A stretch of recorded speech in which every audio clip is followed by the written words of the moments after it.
going on here that people just don't realize or take into account when they deal with reentry, reentry process. And at this point in time, rather than hold anything off any longer, thank you very much. Good afternoon. Good afternoon. It's been a pleasure to be invited to this conference. It's always nice when you're able to go to an event where you're trying to share scholarship with practitioners, and practitioners are also sharing some of the innovative things that they're doing in the community. And so I just want to thank Deanna Wilkinson and the advisory group for thinking that I might have something to contribute to this important conference. My talk today is going to be on the intersection of prisoner reentry, relationship conflict, and domestic violence. And basically, I'm going to share with you some findings from a little pilot study that we conducted in 3 states, Tennessee, New York, Wisconsin, where we conducted focus groups and individual interviews with individuals who were incarcerated and who were 1 year from release. In addition, we conducted focus groups and individual interviews with men who were on parole in New York City, in Nashville, Tennessee, and Milwaukee, Wisconsin, who had been on parole for 2 years or less. And finally, we also ran focus groups and individual interviews with women who were currently involved with men who were incarcerated, or men who were on parole, or they had formerly been involved with men who were incarcerated, men on parole. And in the pilot study, we were mainly concerned with some of the challenges in maintaining the relationship during incarceration, sources of conflict between a couple when the male partner is incarcerated, or the kind of conflict they anticipated encountering when they returned to the community, and the circumstances under which these men could see themselves or men like them engaging in acts of violence during that period of reunification. But before I go there, I'd like to just share some statistics with you regarding the incarceration challenge that exists in America. And I'll state my bias. I believe that incarceration is possibly one of the most significant challenges confronting African Americans in particular since the end of slavery. I think it's one of the top 2 or 3 challenges that's confronting the African American community, but the nation as well. And some of the data that helps with this is the following. For example, 5% of the America has 5% of the world's population, but 1 in 4 persons who are incarcerated in the world are incarcerated in the United States.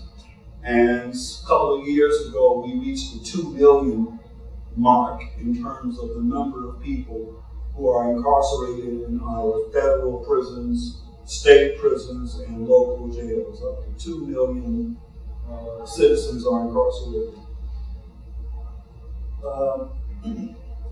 Incarceration varies by race, and while Latinos and African Americans represent 25% of the nation's population, there are 62% of persons who are incarcerated, and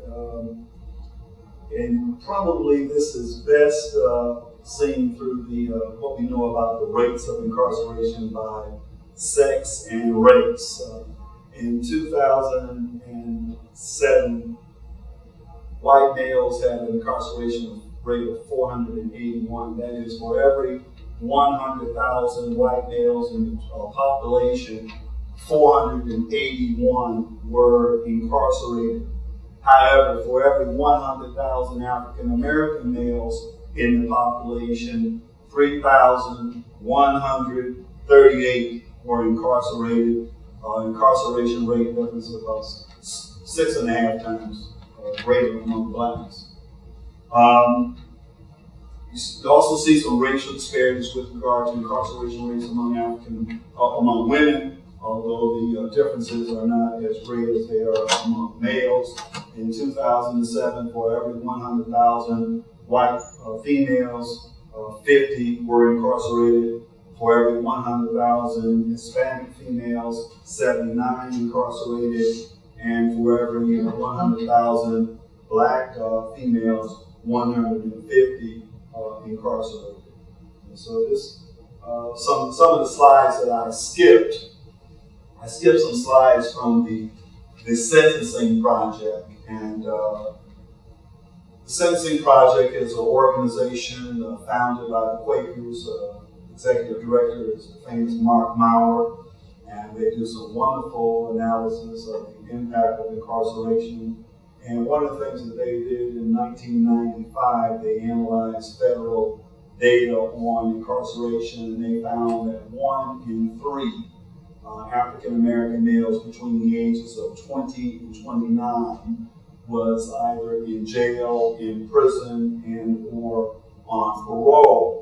An interesting figure, very problematic, but what I always like to say is that while they found via their analysis of official data that 1 in 3 African American males between 20 and 29 was in jail, in prison, or on parole, it says nothing about those African American males by virtue of their lifestyle who are on their way to jail, on their way to prison, or even possibly on their way to premature death as a consequence of homicide. So there's this hidden population of individuals. And the other slide I skipped over was in their 1990 analysis of state and federal prison data.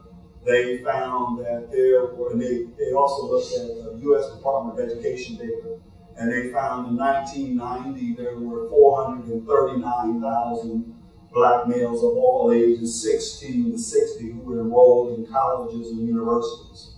439,000, 16 to 60 enrolled in colleges and universities.